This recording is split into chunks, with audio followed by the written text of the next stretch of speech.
Hello बच्चों, कैसे हो सभी? अच्छे ही होंगे, मस्त होंगे, स्वस्थ होंगे। चलो आगे स्टार्ट करते हैं। अभी तक हमने 13.4 स्टार्ट कर रखी थी और 13.4 के हमने कुछ सवाल पढ़ लिए थे। 3 सवाल हमने पढ़ लिए थे। अब अपनी इस प्रश्नावली के केवल 2 ही सवाल रहे हैं, तो आज के पार्ट में इस प्रश्नावली को कंप्लीट कर देंगे। तो पूरी अपनी जो 13वीं प्रश्नावली है वो 9 पार्ट में कंप्लीट हो रही है। तो अच्छे से इसका आप पढ़िए, फिर इसका रिवीजन भी कर सकते हैं और फिर आपका कभी अपने ऑनलाइन टेस्ट भी ले लेंगे, ठीक है ना। तो आने वाले समय में आपका इसका टेस्ट भी होगा, प्रत्येक मतलब कि अपने चैप्टर का टेस्ट होगा ऑनलाइन। तो आप जुड़ी रहिए इसके साथ। आइए अपने चौथा सवाल करते हैं 13.4 का। 13.4 का चौथा सवाल देखिए। धातु की चादर से बना और ऊपर की ओर से खुला एक बर्तन शंकु के एक छिनक के आकार का है। ठीक है जी। धातु की चादर से बना है और ऊपर से खुला है, ठीक है, जिसकी ऊंचाई 16 सेंटीमीटर है और नीचे और ऊपरी सिरे की त्रिज्या निचले की 8 और ऊपरे वाले की कितनी है, 20 सेंटीमीटर है। 20 रुपए प्रति मीटर की दर से इस बर्तन को पूरा भर सकने वाले दूध का मूल्य ज्ञात कीजिए। साथ ही इस बर्तन को बनाने के लिए प्रयुक्त धातु की चादर का मूल्य 8 रुपए प्रति 100 मीटर स्क्वायर 100 सेंटीमीटर की स्क्वायर की दर से ज्ञात कीजिए और पाई का मान 3.14 लीजिए। ठीक है जी। देखिए बच्चों, ध्यान समझना। इसने बोला कि ऊपरी सिरा बड़ा है इसका, क्योंकि इसने कितने सेंटीमीटर दिए, इसने ऊपरी सिरे को इसने दिया है 20 सेंटीमीटर दिया उसने ऊपर वाले को, और नीचे वाला सिरा थोड़ा सा क्या है, छोटा है। तो नीचे वाला वर्त छोटा है, ऊपर वाला वर्त बड़ा है। ऊपर वाले वर्त जो ऊपर से खुला हुआ है और नीचे वाला जो वर्त है वो बंद है, इस प्रकार से बच्चों, ठीक है। तो ऊपर वाले परत में जो त्रिज्या दी है वो 20 सेंटीमीटर और नीचे वाले के लिए जो त्रिज्या दी है वो 8 सेंटीमीटर। यहां से लेकर यहां तक की त्रिज्या 8 सेंटीमीटर। और उसने क्या बोल दिया, इसकी ऊंचाई कितनी है, 16 सेंटीमीटर। यहां से लेकर यहां तक की ऊंचाई 16 सेंटीमीटर।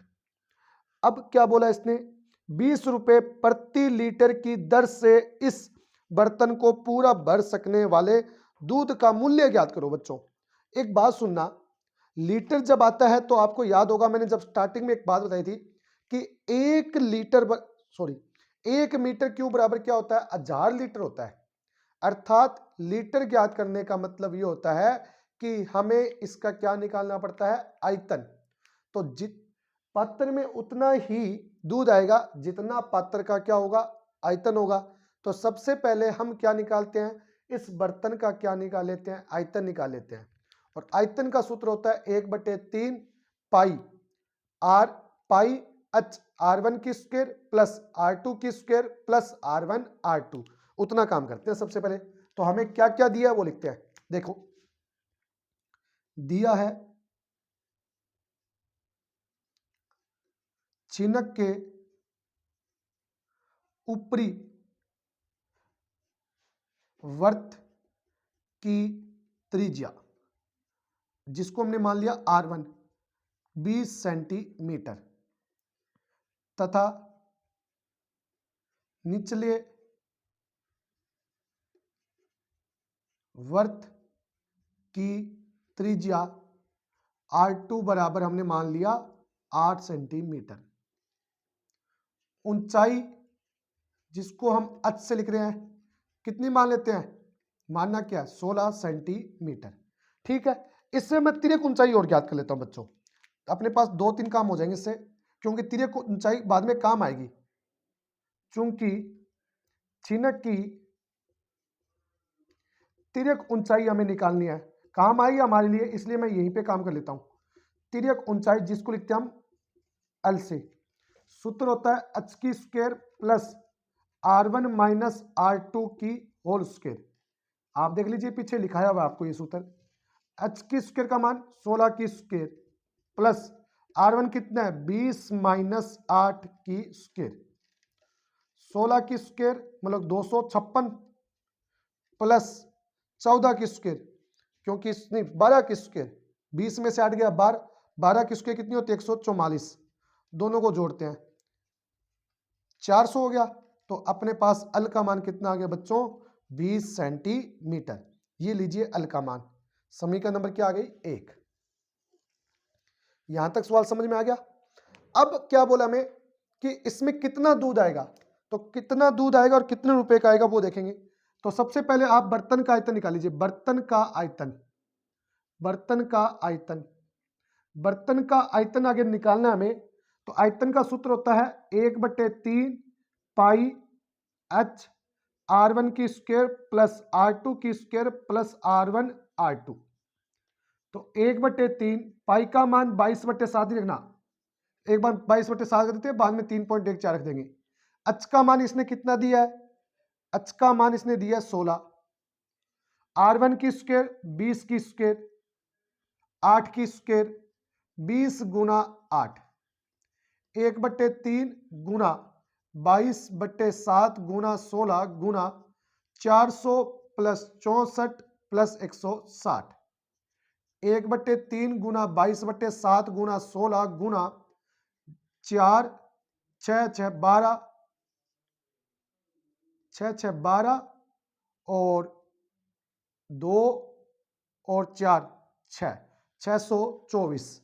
क्या ये कट रहा है क्या, 3 से काट देते हैं इसको, तो कितना बचेगा 2 बचेगा, 0 बचेगा, 8 बचेगा। और कोई कट रहा है क्या, काटते हैं इसको, 7 को इससे काटते हैं तो कितना आएगा, 7 से काटेंगे तो 14, कितना बचेगा 48 बचेगा। तो ये नहीं कट रहा, 6 68 नहीं कटेगा ये ना, 63 होता है लास्ट, तो ये नहीं कट रहा। तो अपने पास पाई का मान 3.14 गुना 16 और 208 से गुना कर लीजिए। तो अपने पास बर्तन का जो आयतन आएगा ना, बर्तन का जो आयतन आएगा बच्चों वो कितना आएगा, मैं आपको बता देता हूं, थोड़ी सा कैलकुलेशन मेरी तेज है तो आपको जो मेरा हल किया हुआ है वो बता देता हूं आपको। और इसका अगर हम हल करेंगे तो बच्चों अपने पास आएगा 10,449, 10,449.92 सेंटीमीटर क्यूब, ये आएगा अपने पास आंसर। क्या आएगा 10,449.92 सेंटीमीटर क्यूब।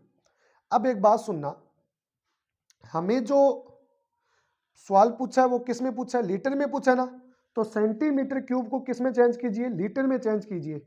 और लीटर में कैसे चेंज करेंगे, लीटर में चेंज करने का तरीका ये होगा कि सेंटीमीटर क्यूब दिए ना, में क्या दिया बच्चों, सेंटीमीटर क्यूब दिए ना, तो सेंटीमीटर क्यूब को सबसे पहले मीटर क्यूब में बदलो, सेंटीमीटर क्यूब को सबसे पहले मीटर क्यूब में बदलो। आपको पता है सेंटीमीटर क्यूब का अर्थ ही हो गया कि सेंटीमीटर गुना सेंटीमीटर गुना सेंटीमीटर। सही बात है बच्चों। अब ये बताओ सेंटी सेंटी सेंटी, 1 सेंटीमीटर बराबर, 1 सेंटीमीटर बराबर कितने मीटर होते हैं, कहोगे सर 1 सेंटीमीटर बराबर कितना होता है 1/100, 1 सेंटीमीटर बराबर कितना होता है 1/100, 1 सेंटीमीटर बराबर कितना होता है 1/100। मेरी बात समझ में आ रही है। तो यहाँ पे सेंटीमीटर क्यूब का अर्थ ही है कि सेंटी की भी क्यूब है और मीटर की भी क्या है क्यूब है। और आपको पता है कि अगर सेंटीमीटर को मीटर में बदलना हो, सेंटीमीटर को किस में बदलना हो, मीटर में बदलना हो, तो 1/, क्या करते हैं 100, और उसके ऊपर पावर कितनी लगी है 3, तो हमें 1/10 2 0 3 0 4 0 5 0 6 0, क्योंकि क्यूब लगी है ना तो कितनी जीरो आएगी 6 जीरो आएगी। तो 2 2 4 और कितनी होगी 6 जीरो। क्या बात समझ में आ गई क्या। तो अगर इसको मीटर क्यूब में बदलूं तो मुझे भाग देना पड़ेगा किससे, देखिए 1 2 3 4 5 6, तो मुझे भाग देना पड़ेगा 10 लाख से, इसको क्या देना पड़ेगा भाग। अब देखिए ये तो हो गया मीटर क्यूब में, और अगर मीटर क्यूब को लीटर में बदलना हो, मीटर क्यूब को किस में बदलना हो बच्चों, लीटर में बदलना हो, तो आप जानते हो कि 1 मीटर क्यूब बराबर कितने लीटर होते हैं, तो आप कहोगे सर 1 मीटर क्यूब बराबर कितने लीटर होते हैं 1000 लीटर। तो 1 मीटर क्यूब बराबर 1000 लीटर होते हैं। बट्टे में क्या आएगा 1 0 2 0 3 0 4 0 5 0 6 0। सही बात है। अब काट देते हैं, 3 0 से 3 0 क्या होगी कैंसिल, कितने जीरो बच गई 3 जीरो बची। तो अपने पास बर्तन का जो आयतन आएगा बच्चों, बर्तन का जो आयतन आएगा वो कितना आ जाएगा 3, मतलब आगे लग जाएगा 10 पॉइंट कितना आएगा 449, और ये किस में मान आएगा लीटर में। क्या बात समझ में आ गई क्या? अपने पास मान कितना आएगा 10.449, और अगर इसको 2 स्थानों तक मान रखना है, कितने स्थानों तक 2 स्थानों तक रखना है, तो अपने बोल सकते हैं, तो छोटा लिख देता हूं L बराबर 10.4 और क्या लिख देता हूं इसको 5। क्यों? देखिए लास्ट में क्या 49 है ना, 49 हम बोलते ना, जैसे आपको मैं बोलूं कितने नंबर आए, आपके 48 नंबर आए, 48% है तो आप बोल देते 50%, फिगर आप फिगर के रूप में लिखते हो ना, वही बात है। 49 को मैंने क्या बोल दिया 50, आगे जीरो नहीं लगाई, और ये किस में हो जाएगा लीटर में। क्या बात समझ में आ गई क्या? कि यहाँ पे 49 था, अगर 44 होता तो यहाँ पे क्या लिखता, मैं 4 लिखता, और अगर 4 के आगे वाला मान क्या हो गए 5 या 5 से ज्यादा आ जाए ना, 4 के आगे वाला मान 5 या 5 से ज्यादा आ जाए तो यहाँ पे 1 बढ़ा देंगे, तो 4 की जगह कितना लिख देंगे 5। अब इसने क्या बोला है, 1 लीटर दूध की कीमत कितने रुपए है बच्चों, 20 रुपए। 1 लीटर दूध की कीमत कितने रुपए है 20 रुपए है, सही तक है ना 20 रुपए। इसलिए बताओ 10.45 लीटर दूध की कीमत क्या होगी, तो कहोगे सर 20 को गुना कर लो 10.45 से, तो गुना करता हूं बच्चों, पॉइंट नीचे जाएगा कितना हो जाएगा 100। अब इसको हल करते हैं, 0 2 5 10, 2 5 10, 8 और 1 9, 0 2 और बट्टे में कितना है 100, 2 0 से 2 0 कैंसिल, तो अपने पास कितना आ गया 209 रुपए। कितने रुपए आएगा बच्चों 209 रुपए। क्या बात समझ में आ गई क्या? ये हमने अभी तक 100 इसका एक पार्ट कर लिया। एक पार्ट में इसने क्या बोला था कि दूध की कीमत बताओ 10 पॉइंट, इतना बर्तन हो, इस बर्तन में कितने रुपए का दूध आएगा, तो 209 रुपए का दूध आएगा। कितने लीटर दूध आएगा 10.45 लीटर दूध आएगा।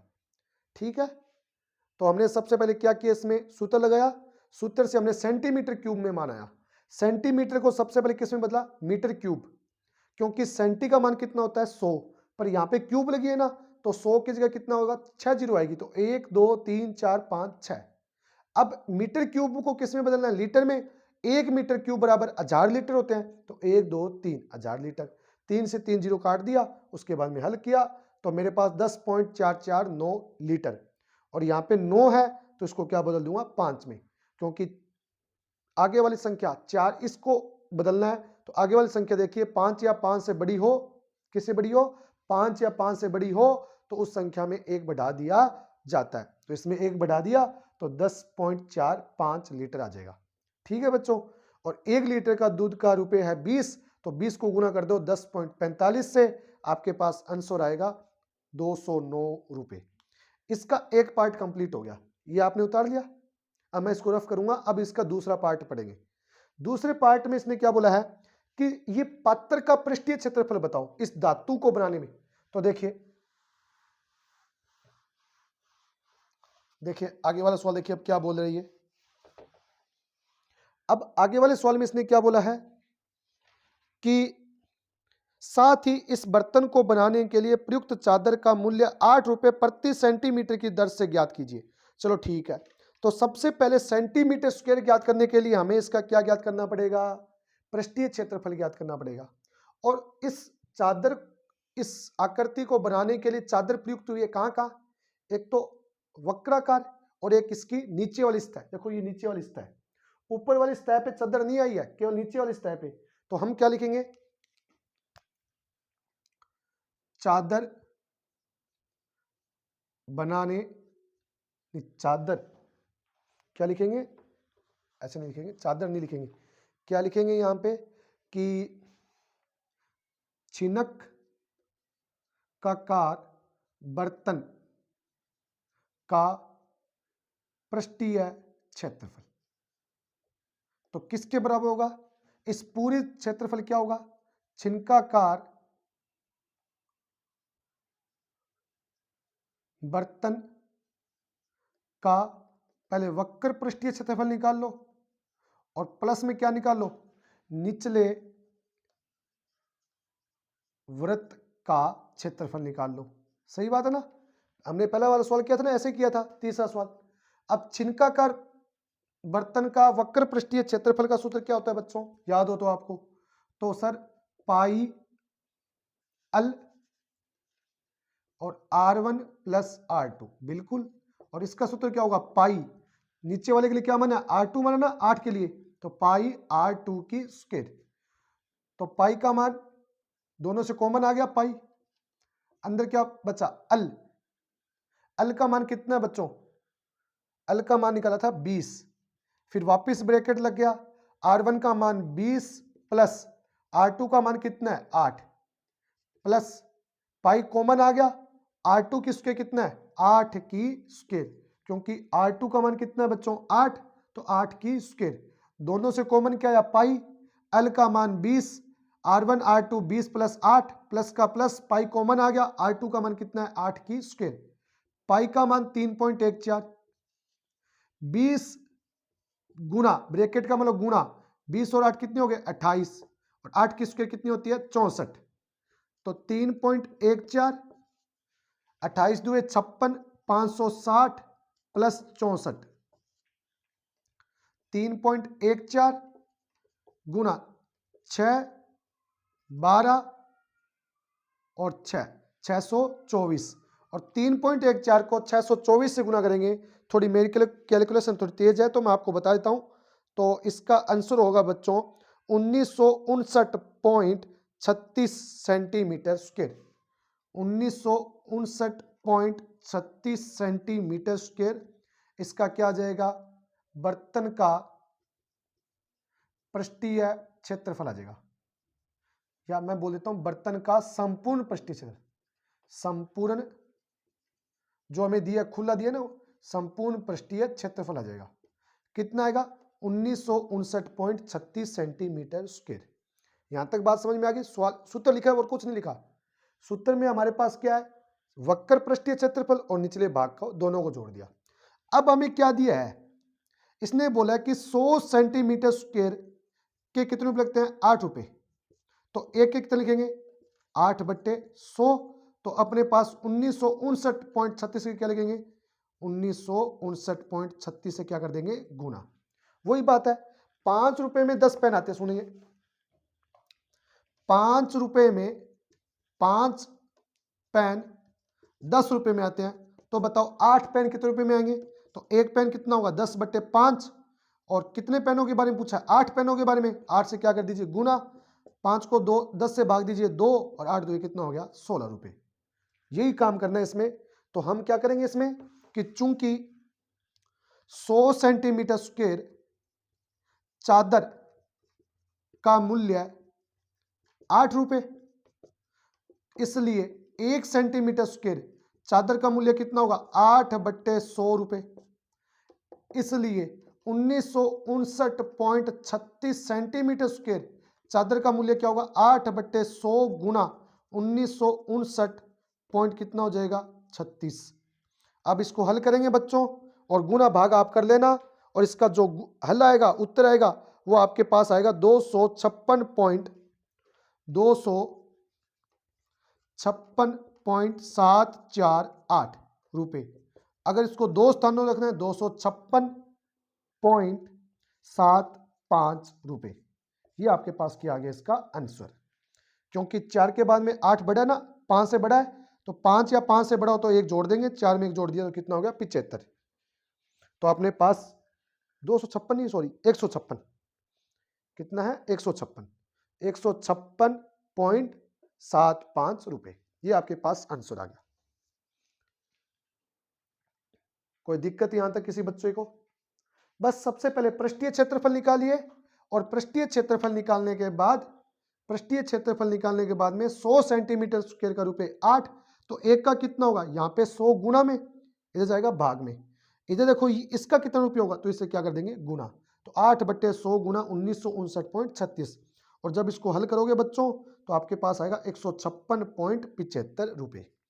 8 को इससे गुना कर देना और फिर उसके बाद में आप इसको 2 स्थानों तक मान रख लेना, आपका आंसर आ जाएगा। और ये आपके पास सवाल कौन सा था? कौन सा सवाल था आपका?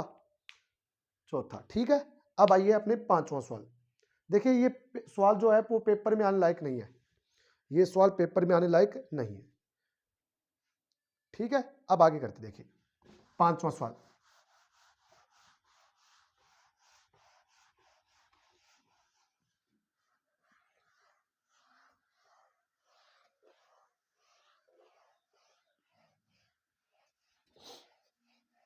हाँ बच्चों, 5वां सवाल देखिए। 5वां सवाल दिया 20 सेंटीमीटर ऊंचाई और शीर्ष कोण 60 वाले एक शंकु को उसकी ऊंचाई के बीचों बीच से होकर जाते एक तल से 2 भागों में काटा गया, जबकि तल शंकु के आधार के समांतर है।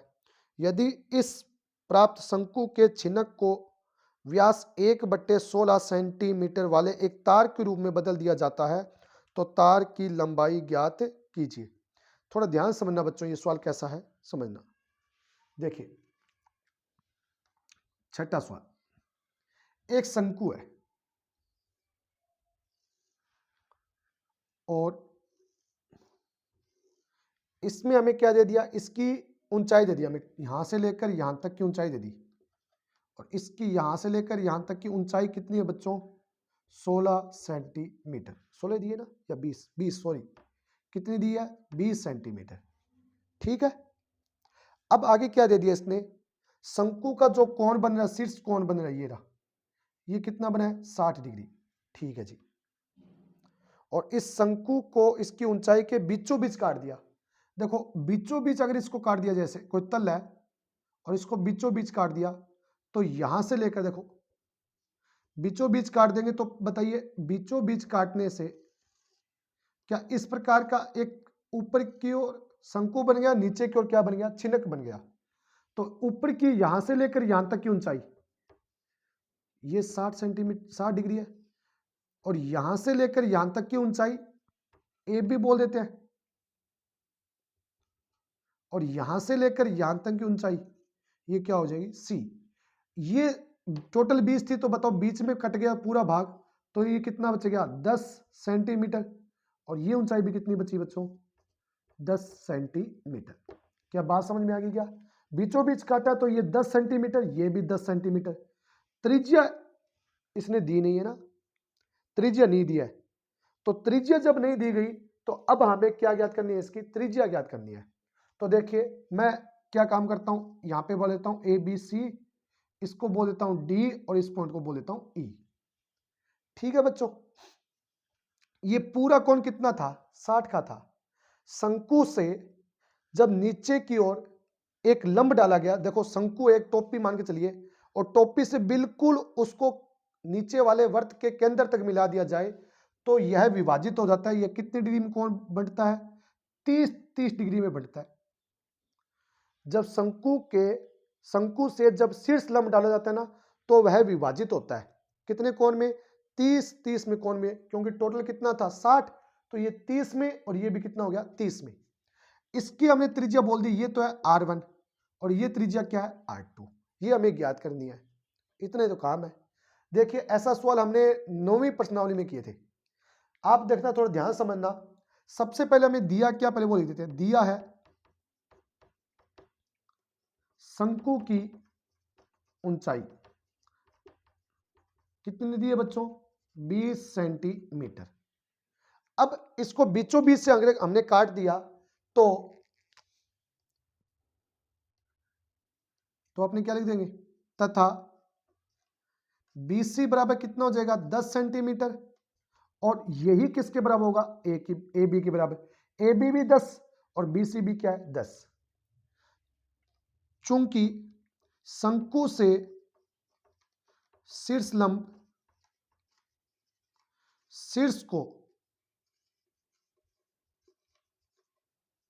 शीर्ष कोण को 2 को द्विभाजित करता है। क्या करता है? द्विभाजित। हम जानते हैं कि शंकु से शीर्ष कोण को क्या करता है? समद्विभाजित करता है। क्या करता है बच्चों? समद्विभाजित। देखिए कैसे, अगर पूरा ये 60 था तो ये कितना हो गया? 30, और ये भी कितना हुआ? 30। अब आप थोड़ा ध्यान समझना। देखिए ये दो त्रिभुजों में बंट गया। पहला त्रिभुज देखिए कौन है? A B D. ये कितना कोण है? 30 डिग्री। ये कितना कोण है? 90। थीटा के सामने वाला लंब, ये इसका क्या है? आधार, और ये क्या है? इसका कर्ण। 90 के सामने वाला कर्ण, थीटा के सामने वाला लंब, जिसपे दो कोण टिके होते हैं वो आधार। यहां तक बात समझ में आ गई? अब सुनना बच्चों, ध्यान से समझना। अब एक चीज देखिए आप ध्यान से, अपने पास यहां पर BD का मान निकालना है, क्योंकि BD को हमने क्या बोला है? R2 बोला है। अगर हमें R2 चाहिए, पता किसके बारे में है? AB हमें पता है कितना है? 10। ये कौन था? लंब, और ये कौन था? आधार।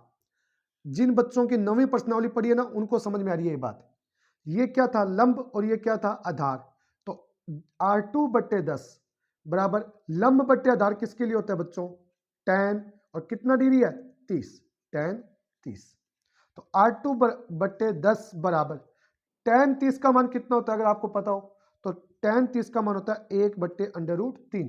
तो R2 का मान कितना आएगा? 10/√3। क्या बात समझ में आ गई क्या? इसी प्रकार से हम किसका मान निकालेंगे? ए से स्टार्ट करेंगे, कहां तक चलेंगे? सी तक, और ये कहां तक आ जाएगा? ई तक। देखिए ए सी कितना है? 20 पूरा। ये हमें निकालना है R1। R1/20 कितना डिग्री कौन था? 30। और ये वही बात हुई, लंब बट्टे आधार कितना हो जाएगा? tan 30। R1 बराबर tan 30 का मान 1/√3। 20 यहाँ पे भाग में चला जाए गुना में, तो 20 को 1 से गुना करेंगे, 20/√3। ये R1 का मान, और ये किसका मान आ गया बच्चों? R2 का मान। बताइए कोई दिक्कत यहां तक? किसी को दिक्कत? वापस समझ लीजिए, हमें यहां पे सवाल में R1 R2 नहीं दिया। इस सवाल में हमें R1 R2 नहीं दिया, तो हमने क्या किया? जो कोण दिया था ना 60 डिग्री, उसको शीर्ष लंब डाला। शीर्ष लंब डालते ही ये 30-30 में हो गया। अब हमने दो त्रिभुज लिए, कौन कौन सा? ABD और दूसरा त्रिभुज ACE। ये कितना है? 10। ये R2। ये पूरा कितना है? 20। ये कौन है? R1। आपको पता है इसके सामने वाला लंब जिसपे दो कोण टिकते हैं वो आधार। तो लंब बटे आधार किसके लिए हो गया? tan के लिए। कितने डिग्री? 30। और tan 30 का मान होता है 1/√3। तो R2 का मान आएगा 10/√3। इधर से अगर R1 का मान निकालने तो tan 30, तो देखिए R1/20 और tan 30। tan 30 का मान कितना है? 1/√3, और 20 यहाँ पे चला जाएगा गुना में। कितनी बात समझ में आ गई कि यहां तक? अब इसको अपने देखो अच्छे से करते हैं। तो देखिए, तो अब अपने पास R1 R2 आ जाते हैं। तो इससे हम क्या करेंगे? देखो दो त्रिभुज लेंगे। त्रिभुज पहला समकोण त्रिभुज कौन सा लिया? ABD में क्या बोलेंगे? ABD में क्या बोलेंगे? BD/AB बराबर tan 30। इसका मान R2, इसका मान 10 tan 30, और R2 बराबर, इसको यहां पे करूं मैं, R2 बराबर क्या आएगा? R2/10 बराबर क्या आएगा? 1/√3। तो R2 बराबर आएगा 10√3 सेंटीमीटर। ये किसका मान आ गया? R2 का। अगर हमें त्रिभुज दूसरा ले लेते हैं ACE में, इसमें क्या होगा? CE/AC बराबर tan 30। इसका मान क्या? R1/20 बराबर tan 30। और बताइए tan 30 का मान कितना होता है? 1/√3। तो बताइए R1 का मान कितना आ जाएगा? 20√3 सेंटीमीटर। अब हमारे पास R1 भी आ गया, R2 आ गया। अब हमें क्या निकालना है? इतनी चीजें हमें मिल गई। अब हमें क्या बताना है कि काटा जाता है समांतर है और छिनक का व्यास, सुनना। अब क्या हुआ, अब यहां से हमने काट दिया, R1 निकाल लिया और दूसरा हमने क्या निकाल लिया, R2 निकाल लिया। बच्चों हमने क्या निकाला, R1 निकाल लिया, दूसरा क्या निकाल लिया हमने, R2 निकाल लिया।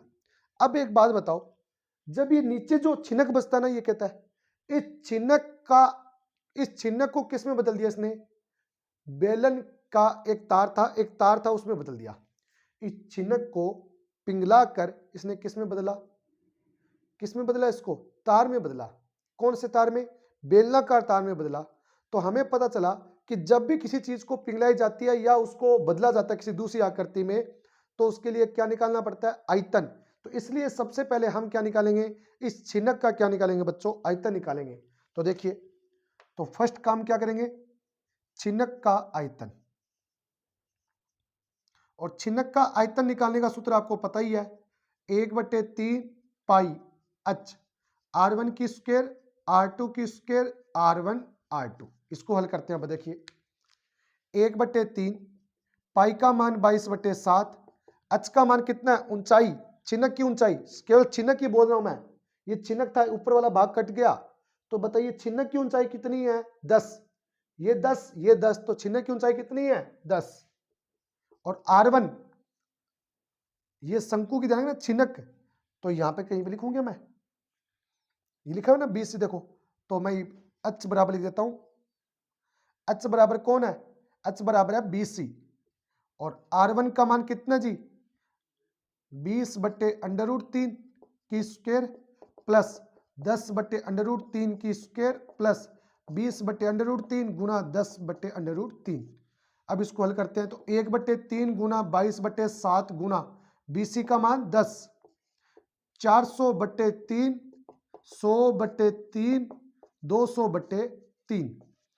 तो 1/3 गुना 22/7 गुना 10 गुण लघुत्तम कितना आ गया, 3, 400 और 400 प्लस 100 प्लस 200, क्योंकि लघुत्तम कितना है 3, तो 400 प्लस 100 प्लस 200, 1/3 गुना 22/7 गुना 10 गुना 500 और 700, 700/3 काटेंगे कितना बचेगा, 100। तो अपने पास देखिए पाई का मान कितना लेना है, इसने लिया है क्या, नहीं लिया, तो हम इसे ही लिख देंगे। तो अपने पास कितना आएगा, 22, कितनी जीरो है, 1 2 3, 1 2 3 बट्टे में 3 दिए, कितना हो गया 9। और ये क्या है, आयतन सेंटीमीटर क्यूब। अभी हमने क्या निकाल लिया, छिनक का क्या निकाल लिया हमने, आयतन निकाल लिया बच्चों। हमने क्या निकाला, छिनक का आयतन 22,000/9 सेंटीमीटर क्यूब।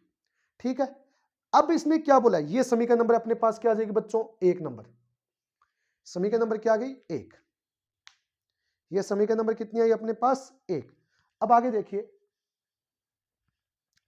अब क्या करना है, अब इसने बोला बेलन के लिए दूसरा काम करते हैं कि बेलनाकार तार का व्यास कितना बोला है, 1/16 सेंटीमीटर। तो त्रिज्या, बेलनाकार की त्रिज्या कितनी होगी, इसका आधा, 1/16 का आधा, आधा मतलब 2 से क्या देना है इसको भाग। और जब भी इसके बट्टे में कितना है, 1, तो भाग करने के लिए गुना में चेंज कर देंगे और उल्टा हो जाएगा, 1 बट्टे कितना हो जाएगा 2, तो 1 1 कम 1, और 16 को 2 से गुना कीजिए, 32 सेंटीमीटर। सीधी सी बात है, अगर 2 से भाग देना है 16 को 2 से गुना कर लो, 32 आ जाएगा। समझ में आई बात क्या, अगर हमें भाग देना है तो मतलब कि 1 के बट्टे में तो भाग देंगे, तो पहले कौन था 16 और उससे 2 से गुना कर दीजिए, तो कितना हो जाएगा 32। सीधी सी बात ही है। ठीक है, तो इतना अगर नहीं समझ में आए तो सीधा सुनिए, त्रिज्या को करने के लिए क्या करेंगे, 1/16 और भाग में क्या देना है 2, भाग में क्या देना है 2, तो 16 के साथ तो गुना हो जाएगा, पर 1 के साथ क्या हो गया भाग। अब 1 बट्टे कितना हो गया, 32 सेंटीमीटर स्क्वायर। ये क्या आ गई, त्रिज्या। ठीक है बच्चों, और इससे हम क्या निकाल लीजिए, ऊंचाई पूछे हमें, माना तार की लंबाई बोल दीजिए, ऊंचाई बोल दीजिए। तार की लंबाई हमने क्या बोल दी है, l। ये तो पूछा है कि बताइए बेलनाकार तार की लंबाई क्या है, तो हमने क्या बोल दी, l। तो अब इस सवाल को यहां पे आगे करता हूं, ठीक है ना, यहां पे कर रहा हूं। तो देखिए, अब अपने पास क्या आ गई, तार की लंबाई आ गई। तो अब क्या बोलेंगे, बेलनाकार तार का आयतन। बेलनाकार तार का आयतन क्यों ले रहे हैं, क्योंकि सीनक को किस में बदला गया है, तार में बदला गया है, तो उसका आयतन और इसके आयतन के बराबर करना पड़ेगा ना, इसलिए हमें तार की क्या लेनी पड़ेगी, आयतन। और बेलनाकार के लिए हमें सूत्र पता है, पाई आर स्क्वायर एल। पाई का मान 22/7, आर का मान कितना बच्चों, 1/32 गुना 1/32 और गुना में अल का मान अल। ये समीकरण नंबर क्या हो गई, 2। समीकरण नंबर क्या हो गई, 2। ठीक है बच्चों। और अब तो अतः बेलनाकार तार का आयतन किसके बराबर होगा, छिन्नक के आयतन के बराबर होगा। छिन्नक का आयतन क्या होगा, बराबर होगा। बेलनाकार तार का आयतन छिन्नक के तार के आयतन के बराबर होगा, क्योंकि छिन्नक को पिघलाकर क्या बनाया गया है, बेलनाकार तार बनाया गया। तो छिन्नक को अगर पिघलाकर बेलनाकार तार बनाया जाए, छिन्नक को पिघलाकर बेलनाकार तार बनाया जाए, तो बेलनाकार तार का आयतन छिन्नक के आयतन के क्या होगा, बराबर होगा। तो अब देखिए आगे, तार समीकरण नंबर 2 से देखिए, बेलनाकार तार का आयतन क्या है, 22/7 गुना 1/32 गुना 1/32 गुना अल। और छिन्नक का आयतन क्या है, 22,000 बट्टे कितना है, 9। अब देखिए अल का मान निकाल लो, तो 22,000 बट्टे 9, 7 32 32, ये तो भाग में थे, इधर चले जाएंगे गुना में। इधर 22 क्या चला जाएगा, भाग में, एक एक का कोई मतलब है नहीं। तो देखिए 22 से 22 क्या हो गया, कैंसिल हो गया और कोई कट नहीं रहा, तो अल बराबर कितना हो गया, 1000 बट्टे में 9 और 32 को 32 से और 7 से गुना कर लीजिए, 7 दुए 14, 7 दुए 14 और 1 और 21 और 1 22 गुना 32। अब इसको आप गुना कीजिए, तो 224 को 32 से गुना करते हैं, 8 4 4 12 7 6 8 6 11 1768 1700 नहीं 7168 कितनी जीरो है, 3 जीरो, और बट्टे में कितना हो गया, 9। और अगर आप इसको भाग दोगे 9 से, तो आपका लगभग जो आंसर आएगा बच्चों, वो आपका आंसर आएगा सेंटीमीटर में, इसका जो आंसर आएगा वो आएगा 796,444.44 सेंटीमीटर। ठीक है, ये आपको इसमें से इसका भाग दोगे ना, 71,68,000 में भाग दोगे 9 का, तो आपके पास आंसर आएगा 7,96,444.44 सेंटीमीटर। और अगर इसको मीटर में बदलना हो, तो आपको पता है 100 से क्या दे दीजिए, भाग, तो ये 2 जीरो आगे चली जाएगी, तो 4,9,6,4.44 और ये किस में आ जाएगा, मीटर में। 100 से भाग देंगे तो ये 2 कदम क्या चला जाएगा आगे, तो अपने पास सूत्र आ जाएगा 7,964.44। ये इसकी क्या जाएगी, लंबाई। ये लीजिए सवाल अपना, कौन सा नंबर सवाल था, 5वां। सिंपल सा सवाल है, कोई बड़ा सवाल नहीं है। बस सबसे पहले आप क्या कर लीजिए, R1 और R2 निकाल लीजिए।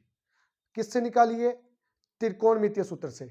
हमने वहां से क्या निकाली, त्रिज्या R1 निकाल ली और दूसरी त्रिज्या R2 निकाल ली। दोनों त्रिज्या निकालने के बाद में आयतन निकाल लीजिए, किसका, छिन्नक का।